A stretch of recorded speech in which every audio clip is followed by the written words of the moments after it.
Hello everyone, and welcome to my review of Final Fantasy Type-0. I sort of did it at the end of... I pretty much did it at the end of last game. I basically did it at the end of last game. The end of the last episode. I don't even know what to say about this game. I did mention how I thought of it, and I think it's the worst of the five Final Fantasies I've played to date.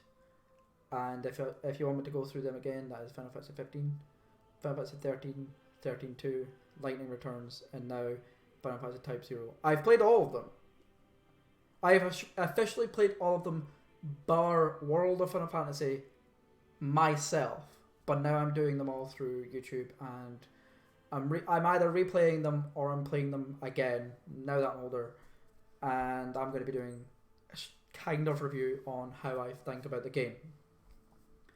I rated this at around about a 4 out of 10. About that. The graphics are fine for me. This game was made for a PlayStation, a portable PlayStation. So I'm not expecting the... And it wasn't PSP Vita, I don't think. It was PSP, the first one, which had the graphics of a PlayStation 1/2. This has the graphics that I expect from the PlayStation 2. So to me, that's fine. Some of the cutscenes were... two of the cutscenes were fucking beautiful. Were what I expect from a Final Fantasy game. The storyline is pretty bad. I personally was not invested at all in any of the storyline. I wasn't invested in any of the characters. There was pretty much no character development. All the characters were the same from the start to the end. I don't know if that's because, in comparison to other Final Fantasies, there were actually not that many cutscenes. Yeah, there weren't a lot. In comparison, it wasn't about half the game. I hate it sometimes. Like, especially 13, where most of the game is a cutscene. But at least you're more invested because there's more character development. But even then, you could be like 13-2, which doesn't really have any cutscenes. But at least there's character development from the start of the game to the end of the game. You see a difference in Sarah. She actually changes her attitude. She changes the way she sees people and the world. This, not really. They're all the same. They're all the same. All of them only know war. And at the end, they only know war. They don't even know what other aspects of the world there are other than war. True, they're like, we could go see Militest and go see this place. It's like,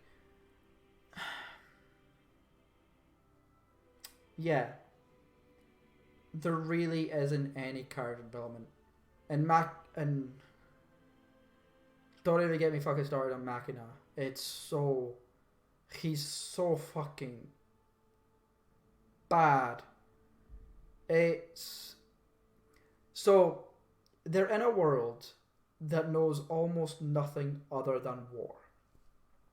His brother died because he was helping Class 0 appear. Like, if it wasn't for him, Class 0 would not have helped in that fight. And then Machina is like, it's Class 0's fault that he's dead. Rah, rah, rah, rah, rah. It's like, dude, your city was getting attacked. He was gonna die if he didn't help anyway. So shut the fuck up before I slap your face. And he should have realised that. It's a world of encapsulated in war. They all know they're going to die sooner or later. Usually sooner. I get that he wasn't a cadet. He was just a bog standard person.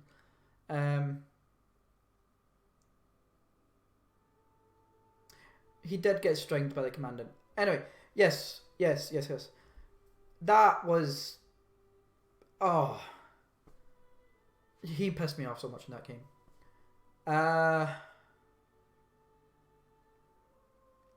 Yeah, what was I saying? Before I went off in that tangent. The game. Storyline, not great. There is basically no character development. And one of the reasons why there's no character development is because they cannot remember anyone's death. I think the lore of the game itself prohibited people in the game getting character development. And I actually think that was a problem with the game itself. Like the lore and everything else. Usually if you don't feel for people's deaths, you don't really change. Like remembering someone's death does change your attitude towards other people. Like remembering death in our world, remembering death has caused us to never think of a world war again because of World War II and then the nukes. We remember that death, all the people who were involved, stuff like that. And we remembered, it's like some people physically remember the people. They still have living memories of those people. So they're very attached, and then they pass that down, and you know who each of those people are. In this world, they don't. They don't know who really anyone is when they die. They completely forget. And that is not a great world. It's very prone to repeat its mistakes.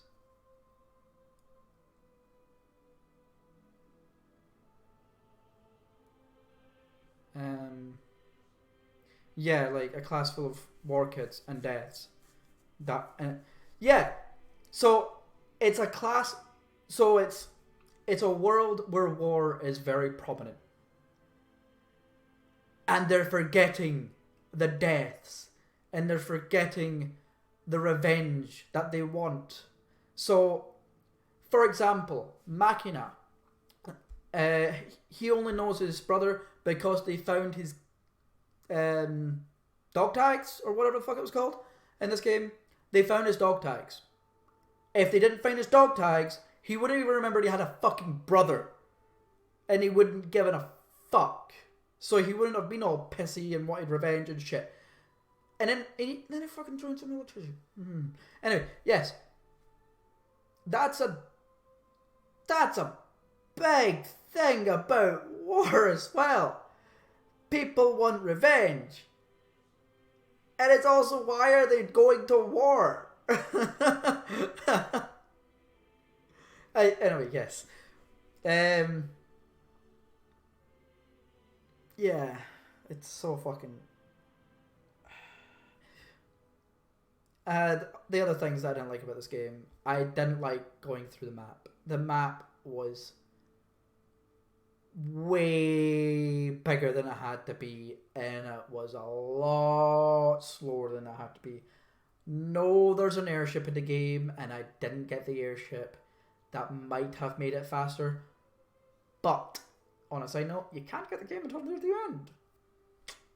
So you pretty much have to complete the game before you can get the airship. Great. Love you.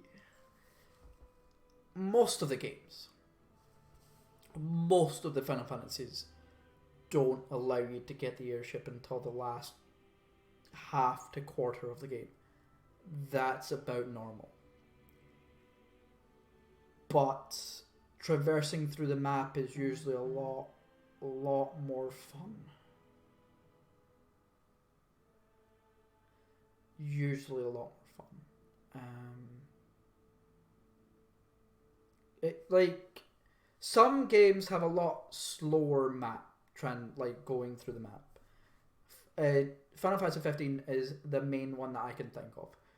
Going through that map is slow as balls, but I can press auto go, so I can tell the game to go where I want it to, and fuck off, and it does it for me.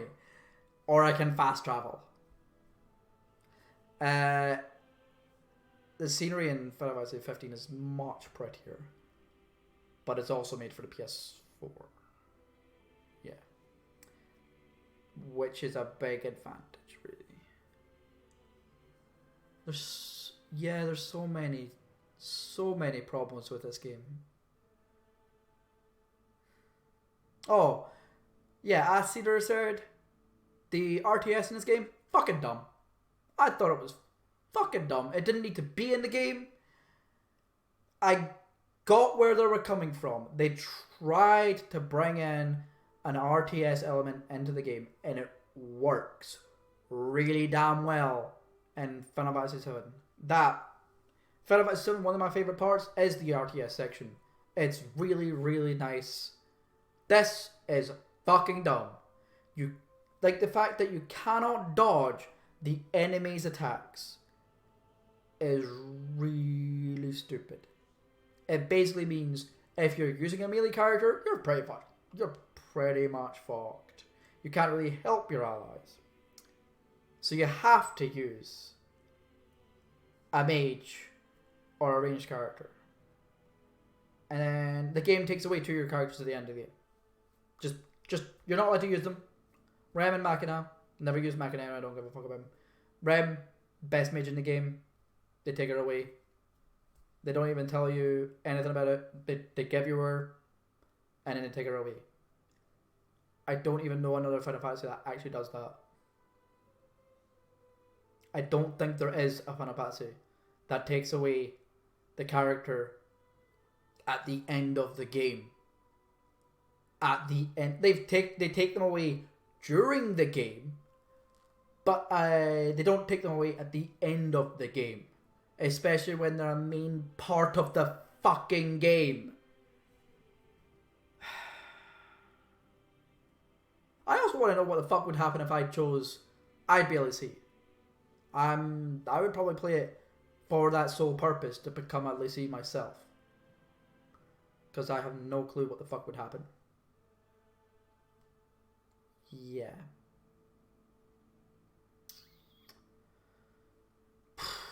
I don't even know what else to say about the game.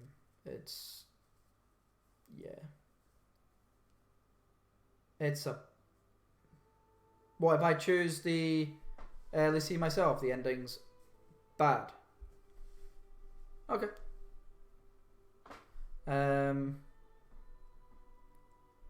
Yeah, there was no... Throughout the game was harder than the end. The end of the game was really goddamn easy. I don't even know what you were talking about, Seeders, with it being hard. I thought it was a lot easier than any other part of the game. There was one boss specifically, I thought was stupid in the game. One boss specifically, and I don't even remember which boss it is. I think it was the big fucking mech thing that kept breaking the bridge. I don't remember what part. That's like the third act, the third chapter or some shit. But yeah, that's my thoughts. I know I went off on many tangents like I do. The game was fine. It wasn't great though, and if I personally had a choice, I'd probably not play it again.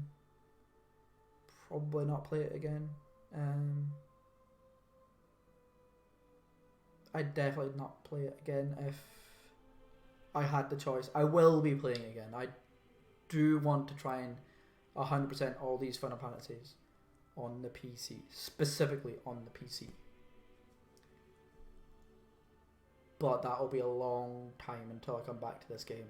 It's not great, and I don't really feel like I want to. I did grind a little bit off screen, and it was pretty much just to see how Shiva was off screen. I can see why people use her. Oh, I just played an officer. Anyway, yes, thank you all for watching.